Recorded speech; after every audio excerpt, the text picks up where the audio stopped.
नमस्कार स्टूडेंट, एक बार फिर से आपका स्वागत करते हैं नंबर 1 क्लासेस में। जैसे हम पिछले दिनों में हम लोग बाइनोमियल देखते आ रहे हैं, किस प्रकार बाइनोमियल में क्वेश्चन बनते हैं। साथ ही हम लास्ट वीडियो में आपको सिखाने के लिए कोशिश किए हैं कैसे हम लोग कोई भी जनरल टर्म निकालते हैं। कोई भी टर्म हो, 6 टर्म है, 10, 9 टर्म, कोई भी टर्म हो, आराम से हम लोग निकालने के लिए सीखे थे। साथ ही साथ हम लोग सीखे थे कोफिशिएंट फाइंड करने के लिए, how to find coefficient in binomial theorem.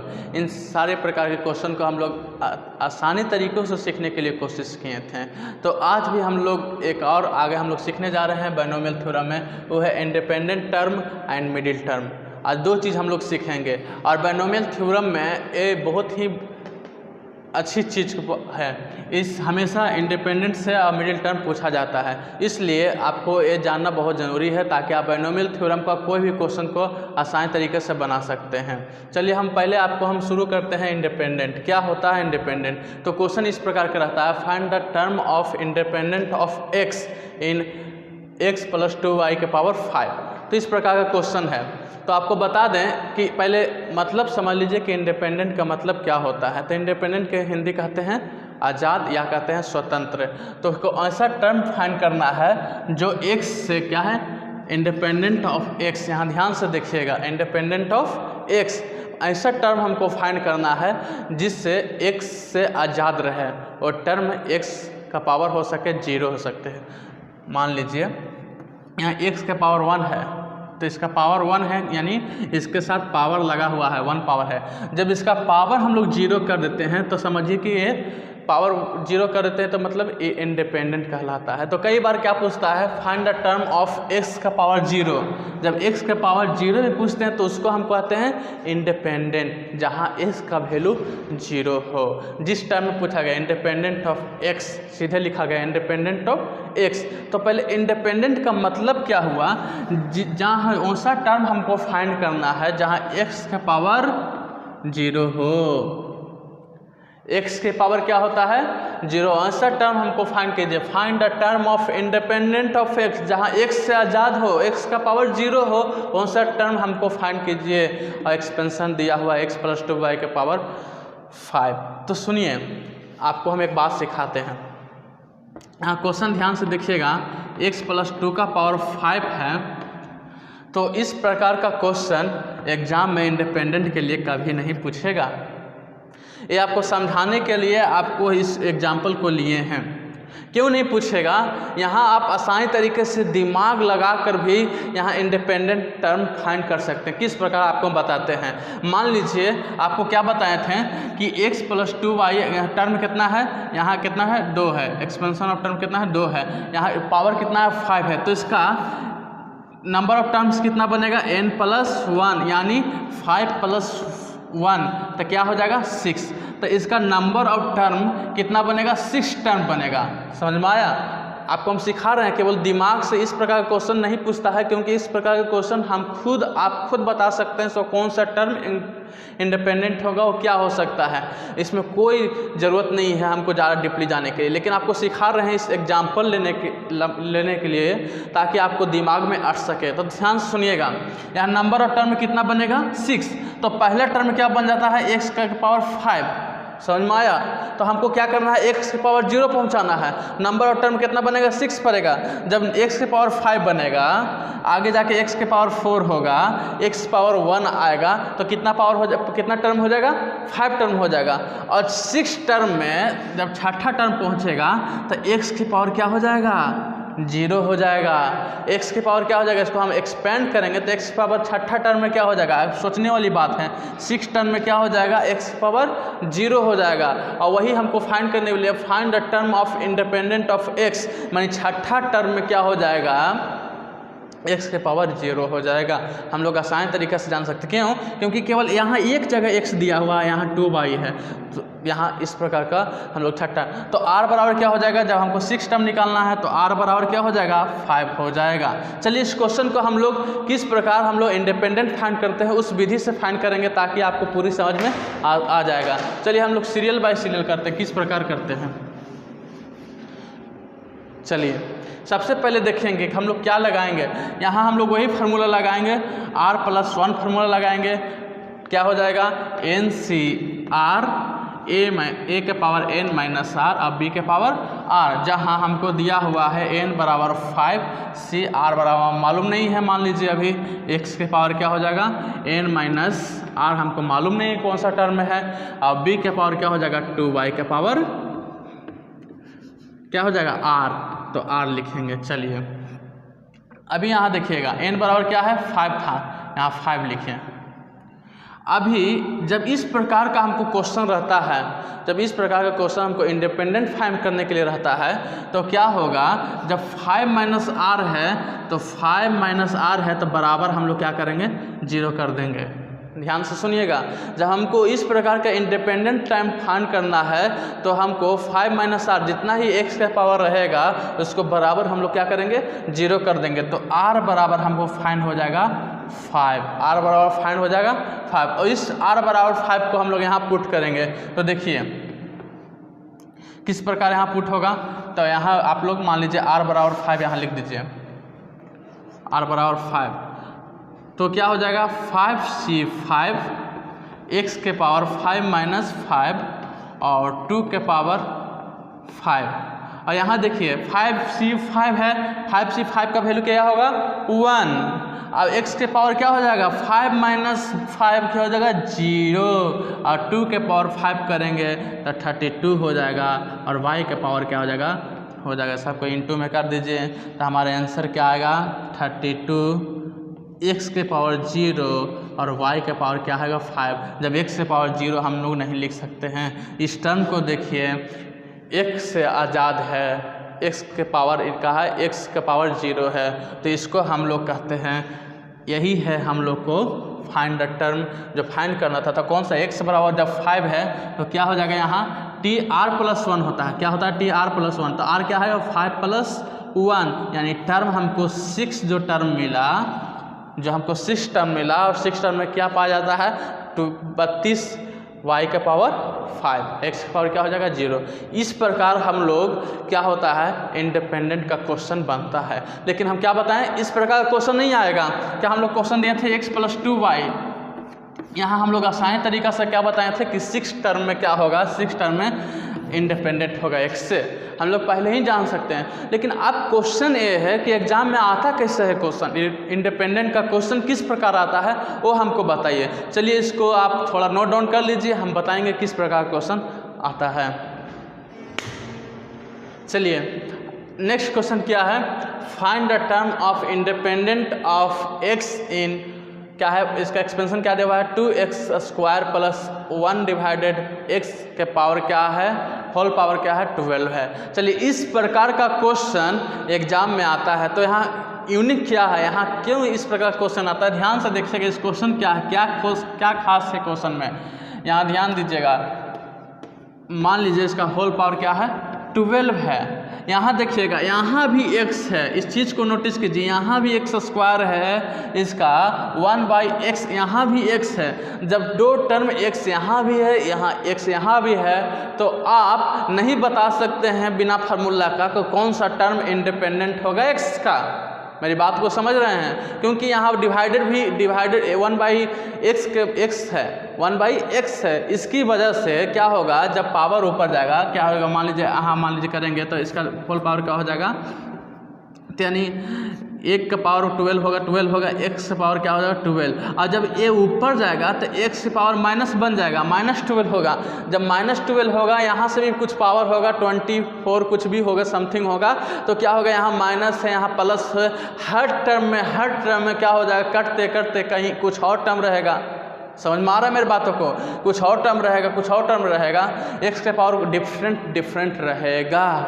इस वजह से इस टाइप का क्वेश्चन एग्जाम में आता है इंडिपेंडेंट फाइंड करने के लिए, ताकि आप बिना देखे बिना फार्मूला लगाए आप बता नहीं सकते हैं कि इसमें कौन सा टर्म x से आज़ाद है, x से इंडिपेंडेंट है। चलिए इस क्वेश्चन को हम लोग सोल्व करेंगे और सारा इंडिपेंडेंट का डॉट होगा वो सब कुछ क्या हो जाएगा क्लियर हो जाएगा। तो यहाँ किस प्रकार का बनेगा, इस क्वेश्चन को किस प्रकार सोल्व होगा, आइए हम सोल्व करते हैं। तो सोल्व करने के लिए हम लोग वही फार्मूला लगाएंगे tr+1, तो क्या हो जाएगा NCR, मतलब n क्या है 12, समझ में आया, C R हमको मालूम अभी तक नहीं है कौन सा टर्म है, R क्या हो जाएगा जाएगा। तो x क्या दिया हुआ है 2x² 12 माइनस r, और b क्या दिया हुआ है x पावर 1/x के पावर यहाँ r। यहाँ ध्यान दीजिए, इसको सोल्व कीजिए 12cr, यहाँ अलग अलग कर दीजिए, 2 का पावर क्या हो जाएगा 12 माइनस r, कोफिशिएंट को अलग किए, x को भी अलग कर देते हैं, तो x² है यहाँ, ये दोनों के साथ गुना होगा, 12 के साथ गुना होगा, 2 माइनस r के साथ गुना होगा, तो क्या हो जाएगा 24 माइनस r के साथ गुना होगा 2r। चलिए वहाँ क्या हो जाएगा, इसके साथ गुना होगा तो क्या हो जाएगा, इस प्रकार बनेगा। चलिए आगे हम और सॉल्व करते हैं। यहाँ तक समझ में आ रहा है, कोई डाउट नहीं? चलिए हम और सॉल्व करते हैं। 12cr और 2 के पावर क्या हो जाएगा 12 माइनस r रहने दीजिए, और x के पावर क्या हो जाएगा 24 माइनस 2r।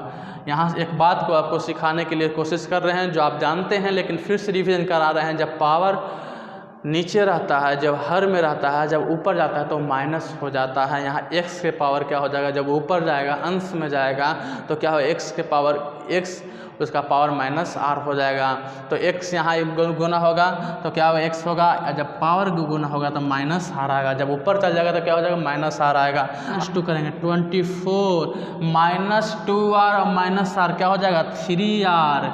समझ में आया? बराबर क्या करेंगे 0, और हम लोग फाइंड करेंगे तो r बराबर क्या हो जाएगा, तो मैंने मान लीजिए यहाँ 3r बराबर क्या हो जाएगा -24, और सोल्व करते हैं हम लोग तो यहाँ r बराबर क्या हो जाएगा, माइनस माइनस कट जाएगा। समझ में आया? और r बराबर 24 डिवाइडेड बाई 3, यानी r बराबर हमको आया 8।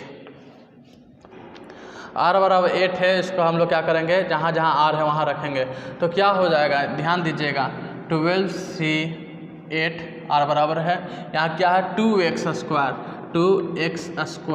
के पावर क्या है 12 माइनस r, तो 12 माइनस 8 1 डिवाइडेड बाई x के पावर क्या हो जाएगा 8। अब यहाँ क्या कीजिएगा, हम लोग अलग अलग कर देते हैं। 12c8 2 के पावर क्या हो जाएगा 12 माइनस 8 क्या हो जाएगा 4, और x² है और ऊपर क्या है पावर 4 है। चलिए रहने दीजिए, एक स्टेप और चलते हैं। यहाँ x के पावर क्या हो जाएगा 8 आ जाएगा। चलिए अब हम लोग स्टेप पहुँचने जा रहे हैं 12c8 और 2 के पावर 4 है, रहने दीजिए, नेक्स्ट स्टेप में हम लोग तोड़ देंगे। अब देखिए x² है, यहाँ 4 है, गुना के क्या हो जाएगा, गुना होकर क्या हो जाएगा 8, x का पावर 8 हो जाएगा। चलिए इंटू है, इंटू कर दिए, 1 डिवाइडेड बाई x का पावर क्या आ जाएगा 8। अब यहाँ देखिए x के पावर 8 और x पावर 8 क्या हो गया, कैंसिल हो गया।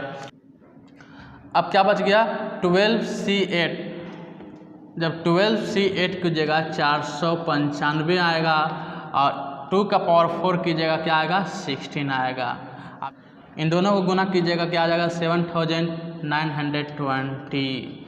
तो ये हमारा क्या हुआ, x से पावर 0 हो गया। यही हम लोग क्या पूछ रहा था, find the term of independent. तो हम लोग x का पावर 0 है, इसी फाइंड हमको करना है। तो कौन सा टर्म आया, जब r बराबर 8 है तो कौन सा टर्म है, जब 9 टर्म में, जब इसका हम एक्सपेंड करेंगे 9 टर्म में हमको क्या आएगा 7920। यही आंसर होगा। इस प्रकार हम लोग इंडिपेंडेंट फाइंड करते हैं। इसको नोट डाउन कीजिए। अब हम आपको ले चलते हैं कैसे हम लोग मिड टर्म फाइंड करते हैं बायनोमियल थ्योरम में।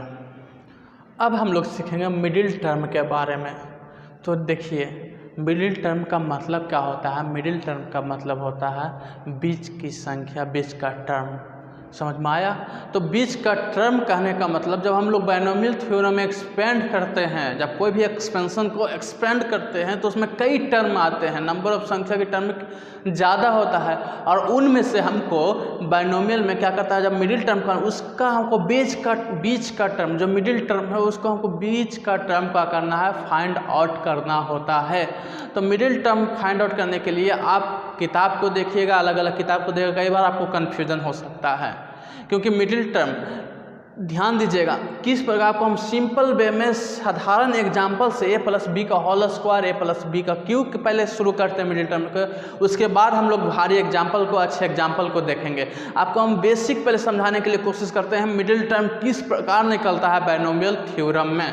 तो ध्यान से दीजिएगा, जब मिडिल टर्म का बात आता है बाइनोमियल थ्योरम में तो सबसे पहले आपको फोकस करना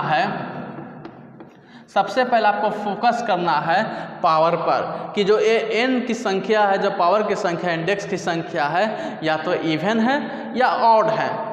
मेरे बात को ध्यान से सुनिएगा, जब भी मिडिल टर्म आता है बाइनोमियल थ्योरम में तो सबसे पहले पावर देखिएगा कि पावर क्या है, ऑड संख्या है, इवन संख्या है। जब यहाँ आपको मान लीजिए यहाँ पावर स्क्वायर है, यानी कौन सा संख्या है, इवन संख्या है, तो इवन संख्या है तो इसको किस प्रकार निकलेगा, तो ध्यान दीजिएगा। जब इवन संख्या आएगा तो मान लीजिए इवन संख्या के बारे में लिखते हैं। इवन संख्या क्या होता है, मान लीजिए 2 है तो नंबर ऑफ टर्म कितना एक्सपेंशन होगा, एक्स स्क्वायर है तो नंबर ऑफ टर्म कितना होगा, 3 होगा, 1 2 3 टर्म बनेगा। बात सही है, तो इसका मिडिल टर्म क्या होगा, दूसरा हो जाएगा। जब इसी चीज़ को हम यहाँ क्या करते हैं, 4 करते हैं, क्या करते हैं, 4 करते हैं, जो कि इवन संख्या है। तो इवन संख्या तो इसका नंबर ऑफ टर्म क्या कितना बनेगा, 5 बनेगा, 1 2 3 4 5 टर्म बनेगा।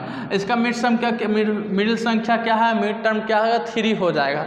समझ में आया मेरी बातों को। एक और एग्जाम्पल देते हैं ताकि आपको पूरी समझ में आ सके। जब यहाँ पावर मान लीजिए 6 है जो कि इवन संख्या है, तो मान लीजिए इसको नंबर ऑफ टर्म कितना बनेगा, 7 बनेगा। चलिए इसको भी आपको हम लिखते हैं, 1 2 3 4 5 6 7, तो 7 टर्म बना। तो इसका बीच की संख्या क्या हो जाएगा, यहाँ ध्यान से देखिएगा, यहाँ देखिएगा 4 टर्म, इधर से भी 1 2 3 4, इधर से भी 1 2 3 4। तो इस प्रकार का जब हम लोग आपको बताने के लिए कोशिश किए, जब यहाँ इवन संख्या हो, सम संख्या हो, तो उसका एक मिडिल टर्म बनेगा। आपको हम 3 एग्जाम्पल दिए हैं, तीनों में एक मिडिल टर्म फाइंड हुआ। तो अब हम लोग इस क्वेश्चन को सॉल्व करेंगे। क्या है क्वेश्चन, ए प्लस बी का होल स्क्वायर है, इसको हम अब इसको हमको क्या करना, मिडिल टर्म निकालना। तो सबसे पहले हमको टर्म निकालना है, कौन सा टर्म मिडिल होगा, उसके बाद हम लोग फाइंड आउट करें कितना उसका कोफिशिएंट होगा, कितना एक्स स्क्वायर, कितना वाई स्क्वायर होगा। तो सबसे पहले टर्म निकालने के लिए क्या करना पड़ेगा, एक फार्मूला है, जब हमको क्या करेगा, n बराबर जो पावर हमको क्या रहेगा, इवन रहेगा, तो हमको एक फार्मूला आपको हम देते हैं, वो क्या है, n डिवाइडेड बाई 2 प्लस 1। इस फार्मूला को हम लोग लगाएंगे और कोई भी इवन संख्या का, जब पावर इवन हो तो कोई भी इवन संख्या का हम लोग टर्म फाइंड आउट कर सकते हैं, मिडिल टर्म फाइंड आउट कर सकते हैं। इसको हम किस प्रकार लिख सकते हैं, मान लीजिए इसको एलसीएम लीजिएगा तो क्या आएगा, 2 आएगा, फिर भाग दीजिएगा तो क्या आएगा, n प्लस, यहाँ फिर भाग दीजिएगा क्या आएगा, गुना करने के बाद 2 आ जाएगा। इस प्रकार आप इस फार्मूला से कोई एक फार्मूला से आप आराम से इवन संख्या को बना सकते हैं। तो चलते हैं, हमारा यहाँ इवन संख्या दिया हुआ है, n बराबर क्या हुआ है, 2 है, इसमें हम लोग पुट करते हैं। तो मान लीजिए इस फार्मूला हम लोग लगाते हैं, तो 2 डिवाइडेड बाई 2 प्लस 1, यहाँ कट गया 1, तो 1 प्लस 1, यानी हमको सेकेंड टर्म क्या हुआ, हमको t सेकेंड है। जब हमको टर्म क्या हुआ, सेकेंड है, तो जब हमको दूसरा टर्म निकालना है, तो यहाँ r बराबर क्या हो जाएगा, 1 हो जाएगा, 1 प्लस 1। अब हम लोग क्या करेंगे, NCR, तो n क्या दिया हुआ है, 2 दिया हुआ है, 2C1, r बराबर क्या हुआ, 1। r कहाँ से वैल्यू हम जब बात किए थे, जब हमको सेकेंड टर्म निकालना है तो r बराबर क्या मानते हैं, 1 मानते हैं, एक कम मानते हैं, ताकि यहाँ फार्मूला 1 प्लस 1 हो सके। चलिए आगे चलते हैं, a का पावर n माइनस, तो n कितना दिया हुआ है, 2 दिया हुआ है, माइनस क्या होगा, 1 होगा, और b के पावर क्या हो जाएगा, r बराबर क्या हो, 1 हो जाएगा। यहाँ 2C1 कीजिएगा, क्या आएगा, 2 आएगा, और a के पावर 2 माइनस 1 क्या आएगा, 1 आएगा, और b के पावर 1 आएगा। तो a हमारा क्या हुआ, फाइंड आउट हो गया फार्मूला के द्वारा। a माइनस बी का स्क्वायर रहेगा, जब पावर इवन है तो हमको जब 20 की संख्या क्या हुआ, 20 का टर्म फाइंड हुआ। आप इसको जब आप इस प्रकार भी कीजिएगा, a square plus 2ab plus B square. तो हम मिडिल संख्या क्या हुआ, मिडिल संख्या क्या हुआ, मिडिल टर्म क्या हुआ 2ab, जो कि हमको प्राप्त हुआ 2ab। तो इस प्रकार हम लोग इवन संख्या में करते हैं। अब हमको चलते हैं ऑड संख्या रहे, जब यहाँ 2 के जगह जब 3 रहेगा तो क्या हो सकता है, इसको नोट डाउन कीजिए, आगे हम चलते हैं। यहाँ देखिए a प्लस बी के पावर, मान लीजिए कोई भी ऑड संख्या लेते हैं, 3 से शुरू करते हैं। जब 3 लेते हैं तो इसका नंबर ऑफ टर्म इसका कितना बनेगा, 4 बनेगा। तो मान लीजिए 1 2 3 4, तो इसको मिडिल संख्या कौन सा होगा, एक बार 2 होगा और 3 होगा। समझ में आया। उसी प्रकार जब हम करेंगे, मान लीजिए यहाँ एक और आपको समझाने के लिए यहाँ 5 करते हैं। जब यहाँ हम लोग 5 करते हैं तो यहाँ देखिएगा कौन सा मिडिल, यहाँ नंबर ऑफ टर्म कितना बनेगा 1 2 3 4 5 6, यहाँ नंबर ऑफ टर्म कितना बनेगा 6 टर्म बनेगा। और इसका मिडिल टर्म कौन सा होगा, 3 होगा 4 होगा। तो 2 एग्जाम्पल आपको दिए ताकि आप समझ सकें कि जब संख्या यहाँ विषम रहता है, जब ऑड रहता है तो मिडिल टर्म 2 बनेगा। समझ में आया। तो इसके लिए किस प्रकार फार्मूला होगा, ध्यान दीजिए। उसके लिए हम लोग इस प्रकार लिख सकते हैं, जो मिडिल टर्म के लिए जब संख्या क्या रहेगा, ऑड रहेगा, n बराबर ऑड रहेगा, तो हमको मिडिल फार्मूला क्या हो जाएगा, मिडिल टर्म के लिए फार्मूला क्या हो जाएगा, n + 1 divided by 2 and n + 3 divided by 2। तो इस फार्मूला के द्वारा, ये दोनों फार्मूला के द्वारा आप कोई भी जब संख्या उसका पावर हो तो इस फार्मूला लगा के आप उस टर्म को निकाल सकते हैं। मान लीजिए हम आपको इसी एग्जांपल को हम यहाँ क्यू लेते हैं। यहाँ जब प्रश्न दिया हुआ है find the middle term in expansion of question number 2 a + b का पावर q, तो इसको हम लोग क्या करेंगे, सॉल्व करेंगे बाइनोमियल के द्वारा। तो यहाँ ध्यान दीजिएगा, यहाँ n बराबर क्या है 3 है, जो कि ऑड नंबर है। तो फार्मूला इस प्रकार लगाएंगे 3 + 1 whole divided by 2 and 3 + 3 whole divided by 2। यहाँ क्या हो जाएगा, 3 + 1 डिवाइडेड बाई 2 कहने का मतलब क्या हो जाएगा, 3 + 1 क्या हो जाएगा 4, 4 डिवाइडेड बाई 2 क्या हो जाएगा सेकेंड टर्म, एंड 3 + 3 क्या हो जाएगा 6 डिवाइडेड बाई 2 क्या हो जाएगा 3, यानी थर्ड टर्म। यानी a + b का होल क्यू करेंगे तो उसका मिडिल टर्म सेकेंड टर्म होगा और थर्ड टर्म होगा। अब हम लोग देखेंगे सेकेंड टर्म किसके, उसका एक्सपेंशन किस प्रकार होगा और थर्ड टर्म किस प्रकार होगा। चलिए, जब सेकेंड टर्म निकालते हैं, जहाँ हमको t2 फाइंड करने के लिए रहता है, तो r बराबर क्या मानते हैं, जब r बराबर क्या मानते हैं 1 मानना पड़ेगा। जब हम लोग थर्ड टर्म जब हम लोग t3 फाइंड आउट करेंगे तो r बराबर क्या मानेंगे 2 मानेंगे। आपको पहले हम लोग बता चुके हैं। इसको हम लोग क्या करेंगे, उसी जनरल टर्म फार्मूला पर डाल देंगे तो क्या हो जाएगा n, तो n बराबर 3, c हमको r बराबर क्या रखना है 1। समझ में आ रहा है। चलिए आया करते हैं, a उसका पावर क्या हो जाएगा 3 - 1 और b का पावर क्या हो जाएगा 1। यहाँ हम लोग वैल्यू को r बराबर 1 रख के जनरल फार्मूला में हम लोग क्या करें हैं, डाले हैं। अब इसको हम लोग सॉल्व करते हैं। जब हम लोग सॉल्व करेंगे 3 को सॉल्व करेंगे क्या आ जाएगा 3 आ जाएगा। उसके बाद a के पावर क्या हो जाएगा 2 हो जाएगा और b के पावर क्या हो जाएगा 1 हो जाएगा। a हमारा क्या हुआ सेकेंड टर्म फाइंड आउट हुआ। अब हम लोग क्या करेंगे थर्ड टर्म फाइंड करेंगे, क्योंकि हमको यहाँ संख्या क्या है 3 है, जो कि और नंबर है। हमको 2 टर्म फाइंड आउट करना होगा, सेकेंड टर्म और थर्ड टर्म। तो थर्ड टर्म फाइंड करने के लिए r बराबर क्या होगा 2 है। चलिए r बराबर 2 रखेंगे उसी जनरल फार्मूला में, तो क्या आ जाएगा 3c2। समझ में आया, मतलब NCR, r बराबर क्या हुआ 2, a के पावर n - r, तो n क्या दिया हुआ है 3 - 2 और b के पावर क्या दिया हुआ है यहाँ 2 है, यानी r बराबर क्या हुआ 2। अब इसको हम लोग क्या करते हैं सॉल्व करते हैं। तो 3c2 को करेंगे तो क्या आ जाएगा 3 आएगा, और a के पावर 3 - 2 क्या हो जाएगा 1 हो जाएगा, और b के पावर क्या हो जाएगा स्क्वायर हो जाएगा।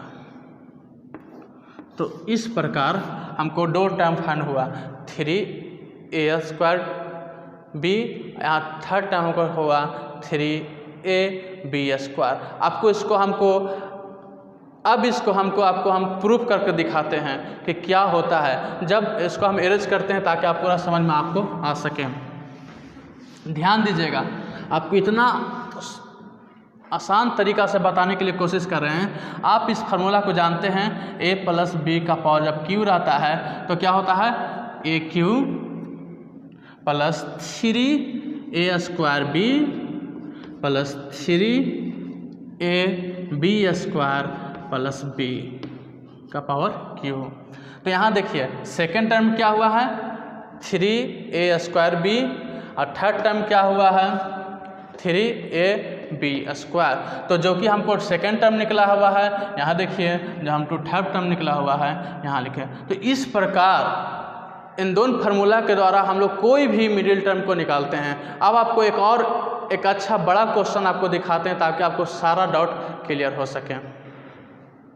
Find the middle term in the expansion of x / 3 + 9y का होल पावर 10। तो इसको हमको क्या करना है, मिडिल टर्म निकालना है। इसका पावर क्या है 10 है। जब हम इसको एक्सपैंड करेंगे, जब इसको बड़ा करेंगे तो कितना नंबर ऑफ टर्म चलेगा 11, और उनमें से अगर हम इसको तोड़ेंगे तो उनमें से हमको मिडिल टर्म फाइंड करना है, तो कितना डिफ़िकल्ट होगा। इसलिए हम लोग क्या करते हैं, सिंपल फार्मूला लगाते हैं। तो यहाँ सबसे पहले देखिएगा क्या देखते हैं, n = 10 है, जो कि कौन सा संख्या है, यहाँ ध्यान दीजिए कौन सा संख्या है, इवन नंबर है। कौन सा संख्या है, इवन नंबर है। कौन सा इवन नंबर है, यानी सम संख्या है। तो सम संख्या जब रहता है क्या होता है n / 2 + 1। इस टर्म को निकालकर, इस फार्मूला को हमको मिडिल टर्म को निकालते हैं। तो n 10 है, 10 + 2 / 2 + 1, यहाँ कट जाएगा 5। तो क्या हो जाएगा टर्म 5 + 1, कौन सा टर्म आ गया 6 टर्म। तो यहाँ हम लोग इस फार्मूला के द्वारा हम लोग ज्ञात कर लिए हैं कि 6 टर्म जो है इसका मिडिल टर्म होगा। तो 6 टर्म आपको निकालना है, यानी t हमको क्या करना है, t6 निकालना है। तो t जब 6 निकालना है तो r बराबर क्या होगा, आपको अच्छी तरह से मालूम है 5। तो अब हम लोग क्या करेंगे, जनरल फार्मूला में रखेंगे। तो क्या हो जाएगा 10c5, और एक जगह क्या दिया हुआ है x/3 का पावर 10 - 5। समझ में आ रहा है, कोई डाउट नहीं। चलिए क्या हुआ, b के जगह क्या दिया हुआ 9y। पावर क्या हो जाएगा, यहाँ जब पावर जितना रहता है उतना ही पावर यहाँ रहता है, मतलब r = 5 है। इसको हम लोग तोड़ देंगे, बस हम लोग ज्ञात हो सकता है, सब कुछ आंसर आ जाएगा 10c5। अब यहाँ देखिएगा एक और हम लोग बात तोड़ देते हैं, x/3, यहाँ 10 - 5 है तो क्या आ जाएगा 5, 9 का पावर क्या हो जाएगा 5। चलिए अब हम लोग लास्ट स्टेज में आ गए हैं 10c5। जब 10c5 को कीजिएगा तो क्या आ जाएगा 252 आ जाएगा। आप करके देख लीजिएगा। अब देखिए यहाँ x के पावर क्या हो जाएगा 5 हो जाएगा, और 3 के पावर क्या हो जाएगा 5 हो जाएगा, ठीक, इंटू 9 का पावर यहाँ 5 हो जाएगा, यहाँ y का पावर 5 हो जाएगा। समझ में आया। अब यहाँ आसानी तरीक़ा से, यहाँ 3 है यहाँ 9 है, तो दोनों का पावर क्या है सेम है, आराम से काट सकते हैं यहाँ। तो क्या आ जाएगा, यहाँ क्या बचेगा 3 का पावर 5 हो जाएगा। समझ में आया। यहाँ 3 का पावर 5 था, यहाँ 9 का पावर 5 था, दोनों का पावर भी सेम है। यहाँ कटने वाला संख्या 3 है 9 है, तो 3 × 3 = 9, पावर क्या हो जाएगा 5। तो अब हम लोग लास्ट में क्या आंसर आया 252, एंड 3 का पावर 5 कीजिएगा, 3 का पावर यहाँ 5 कीजिए तो क्या आएगा, 3 का पावर 5 कीजिएगा तो क्या आएगा 243। क्या आएगा 243। चलिए x का पावर क्या हो जाएगा 5, और y का पावर क्या हो जाएगा 5। लास्ट में हम लोग गुना करके लिख देंगे, उसके बाद आंसर आएगा 252 × 243। दोनों गुना कीजिए क्या आएगा 6 1 2 3 6 x के पावर 5 और y के पावर 5, ये हमारा फाइनल आंसर आया। तो इस प्रकार के हम लोग क्या कर सकते हैं, कोई भी जनरल मिडिल टर्म, कोई भी मिडिल टर्म पूछता है उसको सम संख्या रहे, विषम संख्या रहे, पावर, कोई भी हम लोग आसानी तरीका से निकाल सकते हैं। धन्यवाद।